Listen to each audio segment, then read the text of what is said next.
Hello, good morning. So, paliguan na mo among iro, no? Si Diding. Actually, 14 years old na si Diding. Nagkasakit na siya ba? Nakaluoy ta yung taon kaayo ning iroan ni ay. Nakaagi na siya chronic kidney disease. Nakaihi na siya ang dugo. Baho pa jud ang ihi, naga-bubbles. So, gipagawas na siya. Wala na siya dito sa sulod sa among balay.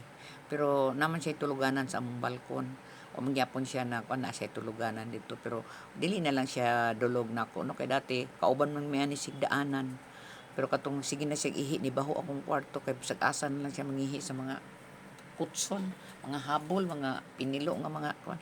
So gipagawas na lang gid siya. Pero sa kaluoy sa Dios naulian man siya oy. Gidala na siya sa doktor, pero yung doktor tigulang naman dili na daw niya kayahon nun og unsa pa yung mga ipa kuan nimo para ano niya pa opera maunsa baron diha, dinhi na daw kaya nun hulaton na lang daw mamatay. Pero di ka makatuo no, naulian siya. Ako sige lang may istorya nga ayo siya kamatay ding, awa po siya namatay, naulian hinoon siya. Nya ni balik yang balahibo, nagwa pagbalik no, mao na siya karon. Pero alagaan lang gyud mo siya maayo. Sa una duha lang yang bisis siyang magkaon, karon katuloon na iya para makasurvive siya kay payat niya na nga upaw. Pero actually naulian na siya.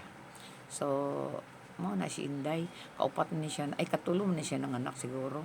Una-una duha, sunod tatlo, sunod isa. Ay